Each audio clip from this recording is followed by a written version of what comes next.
Israel को इन्होंने God father कह दिया। अगर संभल में कुछ कर रहे हैं, अगर सीओ बयान दे रहा है तो योगी आदित्यनाथ के पद चिन्हों पर चल के, और ये एक सोची समझी योगी जी की साजिश है। सिर्फ ठाकुरवाद को बढ़ाने के लिए, ब्राह्मणों को नीचा दिखाने के लिए उन्होंने इस साजिश के तहत यूपी में काम हो रहा है। भाई ये आपके अंग्रेजों के सीधे सीधे मुखबिर रहे हैं और इस समय ट्रंप जी के एफडीन फाइल के सारे कल्पित पात्र हैं। अभी आजकल एक माहौल, एक परसेप्शन बनाया जा रहा है। अभी कुछ दिन पहले एक पिक्चर आई थी, धोखेबाज पंडित, उसको लेकर विवाद हुआ। अब जो दरोगा भर्ती हुई है उसमें सवाल कर लिया गया कि अवसरवादी कौन होता है, फिर पंडित। जी जी जी, तो ये क्या है? ये किसी षड्यंत्र का हिस्सा है, क्या है? बिल्कुल, ये सरकार की सोची समझी साजिश है। ब्राह्मण समाज, देखिए, पहले इन्होंने मुसलमानों को इस कदर से बदनाम किया कि उनको देश का द्रोही, दुश्मन सब कुछ साबित कर दिया। किसी भी मुसलमान की अच्छाई पे कभी ध्यान नहीं दिया गया। आज वही स्थिति ब्राह्मणों की जा रही है, क्योंकि ब्राह्मण एक बुद्धिजीवी वर्ग है। वो किसी का गुलाम नहीं है। धर्म के आधार पे वो कहीं पर भी किसी के साथ हो सकता है, लेकिन वो गुलाम नहीं है कि उसकी बेइज्जती करके, उसका अपमान करके आप उसके वोट को लेना चाहें। और ये एक सोची समझी योगी जी की साजिश है। सिर्फ ठाकुरवाद को बढ़ाने के लिए, ब्राह्मणों को नीचा दिखाने के लिए उन्होंने इस साजिश के तहत यूपी में काम हो रहा है। और यही काम केंद्र सरकार भी कर रही है। इतना अहंकार और घमंड आ गया है इन लोगों के अंदर कि ये सोचते हैं कि किसी को भी हम गाली दे देंगे तो ये हमको वोट हमारे कहीं नहीं जाएगा, ये तो हमारे बंधे हुए हैं। आपने कभी ये सोचा है?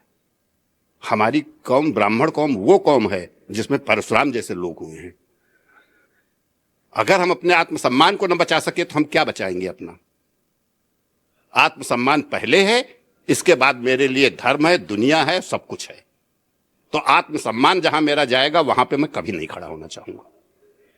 बहुत से लोगों का कहना है कि एग्जाम एक कमेटी बनाती है और ये कमेटी के जो अधिकारी हैं उनका काम है ये। देखिए, कमेटी बनती है, कमेटी कौन बनाता है? शासन बनाता है।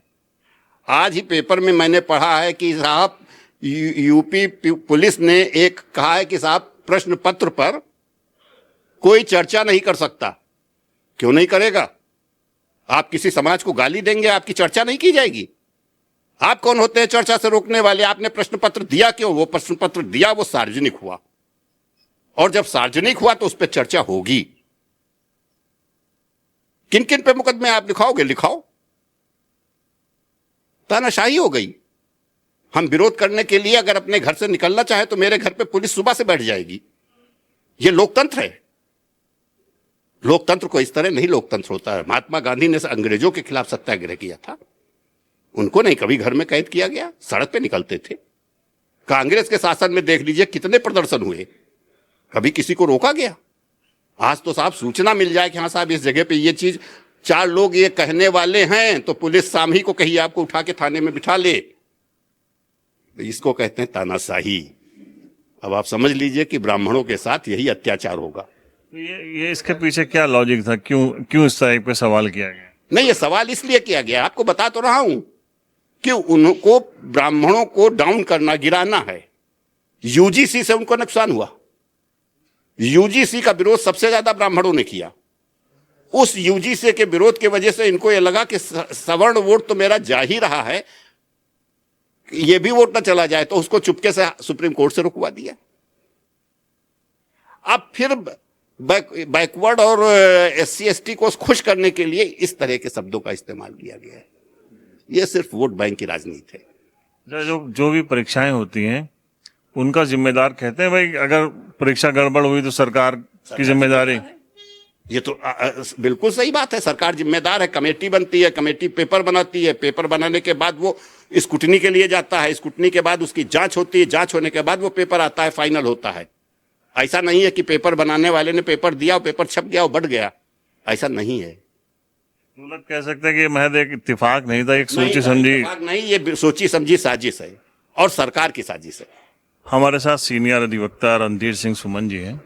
सुमन जी, अभी दरोगा भर्ती का जो एग्जाम हुआ था उसमें एक सवाल पूछा गया कि अवसरवादी कौन होता है, उसमें ब्राह्मण शब्द का इस्तेमाल किया गया। जो उत्तर प्रदेश सरकार है या केंद्र सरकार है वो बहुत घृणित स्तर पे काम करने की आदी है।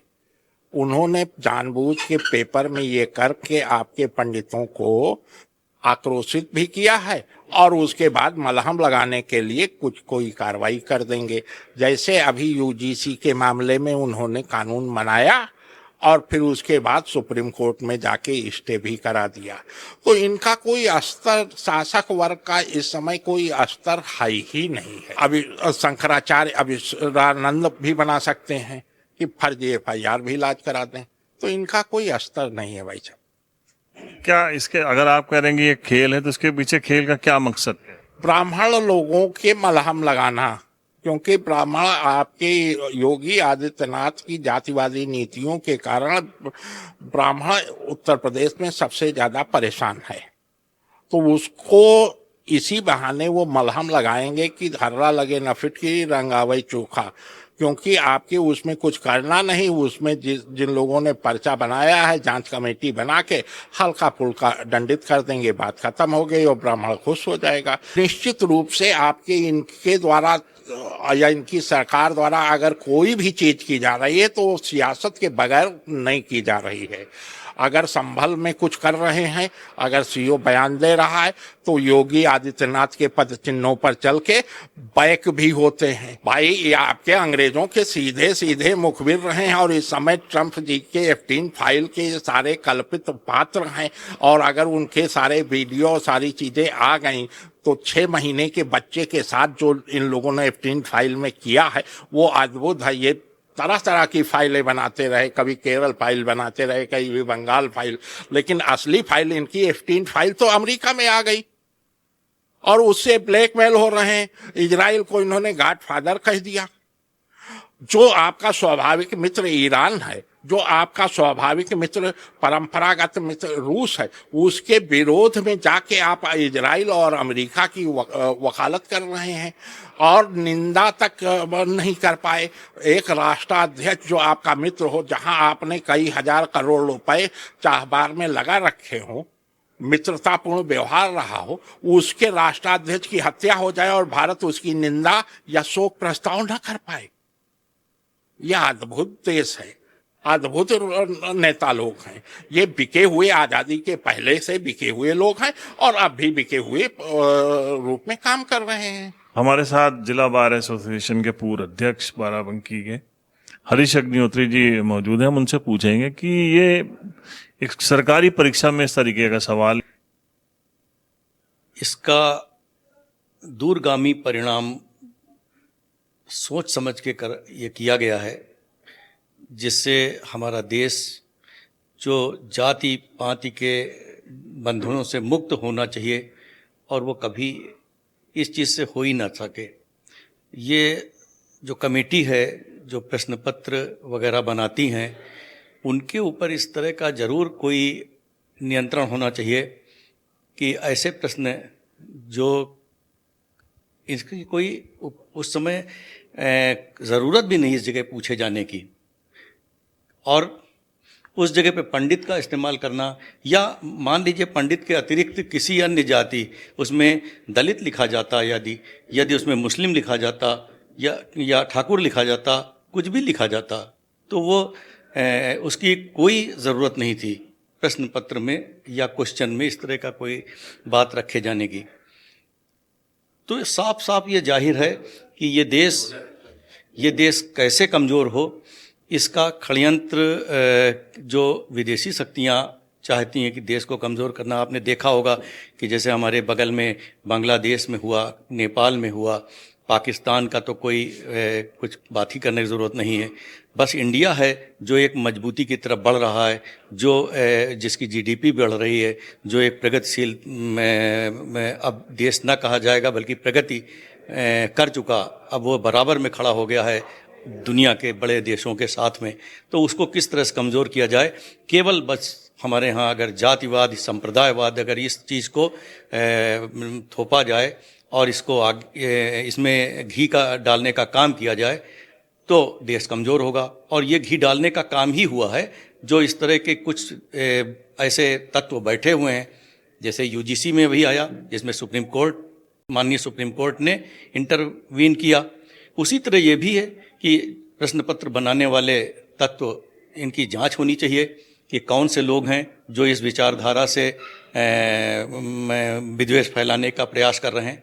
निश्चित तौर से ऐसा होना चाहिए कि जांच हो। और इसका जिम्मेदार किसको कहा जाएगा? इसका जिम्मेदार वो है जो प्रश्न पत्र बनाने की कमेटी है। बाकायदे इसमें कई लेयर की कमेटी होती होंगी कि जो शिक्षाविद वगैरह भी सम्मिलित किए जाते होंगे। बाकायदे हो सकता है कंपनी वगैरह होती हों जो ऐसे प्रश्न पत्र बनाने का काम करती होंगी, तो वो जिम्मेदार हैं। हमारे साथ विजय दीक्षित जी हैं, कई बार के जिला बार एसोसिएशन के अध्यक्ष रह चुके हैं बाराबंकी के। उनसे हम इस मामले में प्रतिक्रिया लेंगे। प्रवेश भैया बहुत बहुत धन्यवाद।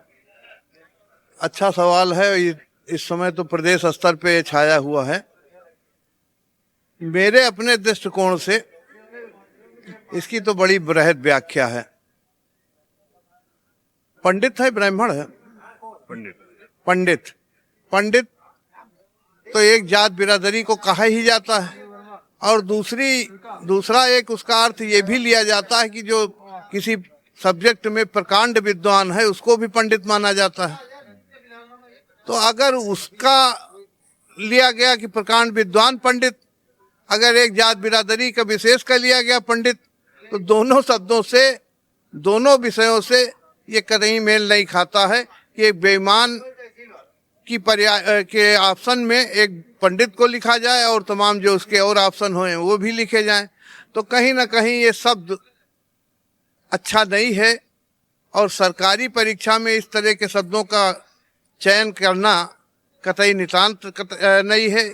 और ये हमारी समझ से कि पंडित को तो कहीं ना कहीं चुभेगा ही, और किसी भी बिरादरी को ये बात पसंद नहीं आएगी कि इस तरह की बात प्रश्न पत्रों में, या पिछले कुछ दिनों पहले एक सिनेमा की बात आई थी, ओटीपी का था शायद वो, उसमें बात आई थी। तो इस तरह की अगर किया जाएगा तो आज हो सकता है हमारे लिए ये ऑप्शन आया हो, हमारे लिए का मतलब किसी पंडित के लिए ऑप्शन आया हो, कल दूसरी अगर नहीं बोला जाएगा, कंडम नहीं किया जाएगा, तो अगली बिरादरी के लिए भी इस तरह के ऑप्शन आते रहेंगे। तो इसलिए इसका घोर विरोध होना चाहिए, और हम भी अपनी तरफ से इसका विरोध करते हैं और कंडम करते हैं। कानून से जुड़ी हुई है, सरकारी मामला है, दरोगा भर्ती में सवाल पूछा गया है, इसलिए हम कानून के जो रखवाले हैं उनसे ज़्यादा इस मामले में बातचीत भी कर रहे हैं।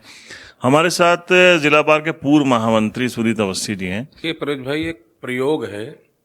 भारत लोकतांत्रिक देश है और यहाँ पर प्रजातंत्र है, वोट ही सब कुछ। एक प्रयोग होता है जो जब से हम हैं समझदार, जब से हम देख रहे हैं, कुछ राजनीतिक पार्टियां नारे लगाती हैं तिलक तराजू तलवार, उसके बाद तिलक वाले ही उनकी सरकार बनाते हैं। समय के साथ साथ उनका एक वो टारगेट बदल जाता है कि अब हमको किसको करना है। इस वक्त पूरे देश में ब्राह्मणवाद का चल रहा है विरोध, और ब्राह्मणों को जितना नीचा दिखा सके, जितना गंदा दिखा सके, वो सोची समझी रणनीति है, उसी का एक ये हिस्सा है। नहीं तो जो पेपर कमेटी पेपर बनाती है उसके बाद वो ऑडिट होता है, करेक्शन होता है, काहे नहीं पकड़ में आया। ये जानबूझ के ऐसा किया गया, और उसका ज्यादा अगर डीपली देखा जाए तो पंडित का कोई विशेष मतलब नहीं है। यहाँ पंडित का मतलब ब्राह्मण से नहीं है, यहाँ पंडित का मतलब ज्ञानी से। तो ज्ञानी से मतलब, तो इसका मतलब ज्ञानी लोग भी पलटी मारते हैं क्या? तो दोनों एंगल से वो सवाल बिल्कुल गलत है, और सवाल के साथ साथ वो जो ऑप्शन था, पहला ऑप्शन, वो गलत है। सरकार, मेरी जानकारी में माननीय मुख्यमंत्री जी ने स्टेटमेंट दिया है, चेतावनी दी है कि भविष्य में ऐसा ना हो, लेकिन भविष्य में ना होने से जो पिछली गलती हो गई उस पर सजा, उस पर पूर्ण कैसे पूर्ण मिला लगा, जो दोषी है उसको सजा तो मिलना चाहिए। हमने कोई अपराध कर दिया है तो हम भविष्य में कोई अपराध नहीं करेंगे, इस चेतावनी के साथ हमको छोड़ दिया जाए, वो तो अलग चीज़ है। जिसने भी किया है, ये समाज में विघटनकारी जो शक्तियां हैं जो चाहती हैं आपस में विद्रोह हो, लड़े झगड़े, जो शांतिपूर्वक माहौल चल रहा था उसको पुनः खंडित करने के लिए किया गया है। निश्चित रूप से उसे चिन्हित कर उसको दंडित किया जाना चाहिए, उसको कमेटी से बैकलिस्ट करना चाहिए। तो आप अभी जैसे कह रहे हैं कि ब्राह्मणों को सियासत का हिस्सा क्यों बनाया जा रहा है? ये प्रवेश भाई, ये सियासत चल ही रहा है। कभी यूजीसी के बाद से ज्यादा हो गया? नहीं, यूजीसी के बाद से देखिए, एक धड़ा जो है जो पीडीए की बात करता है, उसमें कई दल हैं, एक अकेले किसी दल के नाम ले रहे हैं, वो लोग बिल्कुल ब्राह्मण को निगलेक्ट करके चल रहे थे।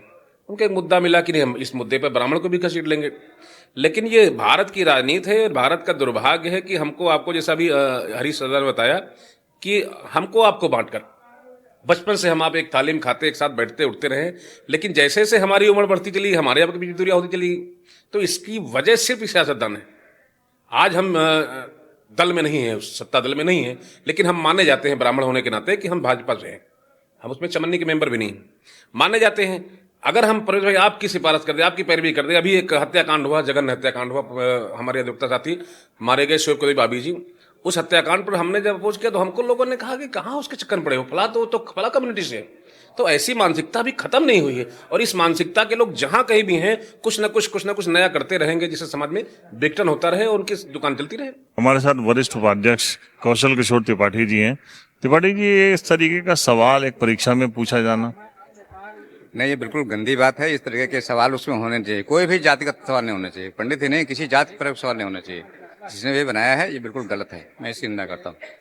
नहीं, ये कोई एक ऐसी हरकत है जो इससे समाज में विद्वेष फैल सकता है। उनके खिलाफ FIR होनी चाहिए, उनका सस्पेंशन होना चाहिए, बड़ी कार्रवाई होनी चाहिए। उस सवाल पे मेरा ये जवाब है कि घूम घुमा के बात पंडितों पे आ जाती है, और मुख्यमंत्री की कुर्सी पे कौन बैठा है ये कौन जानता है। इनकाउंटर होता है विकास दुबे का, किसी ठाकुरों का नहीं होता इनकाउंटर, पंडितों का होता है। पॉलिटिक्स भी पंडितों पे होती है, चाहे उसमें आ जाए वाजपेयी, त्रिवेदी, चतुर्वेदी, कुमार, मिश्रा। तो ये सब नहीं होना चाहिए, बांटने वाली बात नहीं होना चाहिए। तो इस मामले में अब हम बात करेंगे जिला बार एसोसिएशन बाराबंकी के पूर्व अध्यक्ष हिसाल बारी किदवई। बहुत सारे लोग अपने अपने व्यूज पे दे रहे हैं, एक सरकारी परीक्षा में इस तरीके का सवाल आना। देखिए परवेज जी, इतना गंभीर विषय है, और मुझे बहुत हैरत है कि अभी तक किसी सरकार के सिरे से किसी सीरियस ऑफिशियल का इस पे स्टेटमेंट नहीं आया है।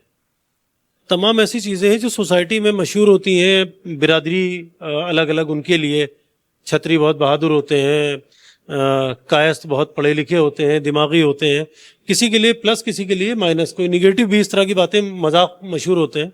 लेकिन उनको किसी पेपर का, किसी सिलेबस का, किसी एग्जामिनेशन का हिस्सा बनाना, उनको एक तरह से सामाजिक नहीं सरकारी मान्यता दे देना है, और ये बहुत ही गंभीर विषय है। अभी कुछ दिन पहले UGC वाला हम लोगों ने देखा था, तो UGC भी ऐसे हुआ, बाद में ऑनरेबल कोर्ट ने उसे होल्ड पर कर दिया, उसको एक्टिवेट नहीं होने दिया। लेकिन कहीं ना कहीं ऐसा है कि सरकार के स्तर से जैसे लग रहा है कि इस तरह की चीज़ें कर करके वो प्रतिक्रियावाज कर रहे हैं कि अगर आपकी प्रतिक्रिया बहुत ज़्यादा ही एग्रेसिव हुई, बहुत ही वायलेंट हुई, तो वो कदम पीछे कर लेंगे, और वरना ज़रा सा भी आपने वो हल्के में लिया तो वो कुछ ना कुछ आपके खिलाफ पास कर देंगे। जैसे अगर मैं इसे बहुत ही नेकेड फॉर्म में समझाऊं तो उनको जैसे ये दिख गया है कि पॉलिटिकल मार्केट में किंग मेकर OBC है, सबसे ज़्यादा वोटिंग परसेंटेज OBC इसका है। अलग अलग जगह उनकी अलग अलग परसेंटेज है, लेकिन ओवरऑल OBC एक बहुत बड़ा मार्केट है। और सत्ताधारी दल पर कहीं ना कहीं सवर्णों की छाप ज़्यादा लगी है, तो वो मुझे लगता है कि इस तरह की चीज़ें बीच बीच में करके वो OBC को ये मैसेज देना चाहते हैं कि देखिए हमारी दुकान में आपके लिए भी माल है, आप आइए, और कहीं ना कहीं इससे कन्फ्यूज। और इस चक्कर में उनकी इस कोशिश में समाज में क्या असर पड़ रहा है, समाज बट रहा है OBC में, सवर्ण में, हिंदू मुस्लिम में, या किसी भी तरह, तो फाइनली नुकसान तो कंट्री का है। राजनीति ये सब नहीं देखती। मुझे लगता है कि ये अनजाने में हुई चीज़ नहीं है, कम से कम 3, 4, 5 लेवल की मल्टी लेवल स्क्रूटनी होती है इस तरह के पेपर के क्वेश्चन फाइनल करने में। जैसे UGC में भी था कि मल्टी लेवल वो था, उसका प्रोसेस था। और इसके बाद अगर कोई गलती हो रही है, अगर सोशल मीडिया ना हो तो मेन स्ट्रीम मीडिया भी इसे नहीं कवर कर रही है। अभी तक मुझे नहीं लग रहा है कि किसी मेन स्ट्रीम मीडिया ने इसको टॉपिक बनाकर इस पर कोई बड़ी लंबी चौड़ी आर्टिकल लिखी है। तो ये अगर पब्लिक अपनी निगाहें नहीं खुली रखे तो धीरे धीरे वो जो कर रहे हैं उसकी मंशा साफ है। देखिए परवेज, एक बहुत सीधी सी चीज़ है, गलती एक ऐसा गुनाह है जो अनजाने में हो, और गुनाह ऐसी गलती है जो जानबूझ के हो। तो इस गलती को मैं गलती नहीं मान रहा हूँ, मैं इसे गुनाह मान रहा हूँ, मैं इसे अनइंटेंशनल एरर कतई नहीं मान रहा हूँ। ये एक इंटेंशनल की हुई गलती है जिसके रिएक्शंस, जिसके रिजल्ट उनको अच्छी तरह पता है कि ये जब भी नुमाया होगी, जब भी 4 लोगों के सामने आएगी तो वो इस पर रिएक्ट करेंगे और बुरा मानेंगे। ये मैं ऐसा इसलिए नहीं कह रहा कि ये ब्राह्मणों पर या पंडितों के लिए है, ये किसी के लिए भी होती, ये कायस्थों के लिए होती, ये कुर्मी के लिए होती, ये अंसारी के लिए होती। मेरा रिएक्शन यही होता कि आप किसी की कास्ट या कम्युनिटी की डिग्निटी को अगर हैमर करने वाली कोई चीज़ अपने सिलेबस में, अपने किसी एग्जामिनेशन में, किसी पेपर का पार्ट कर रहे हैं, तो इसका मतलब आप एक आइडियल गार्जियन नहीं है, आपकी खुद निगाह में फ़र्क है, आप समाज के एक हिस्से को दूसरे हिस्सों से अलग देख रहे हैं। तो आज हमने बात की और समाज के उस तबके से बात की जो बहुत पढ़ा लिखा है, कानून का रखवाला है, कानून में रह के बात करता है, और इन लोगों से इसलिए बात की कि ये लोग आम आदमी से कहीं बेहतर बता सकते हैं। अब आपका इस बारे में क्या कहना है, अपना रिएक्शन जरूर दीजिएगा। द पॉलीग्राफ के लिए परवेज अहमद।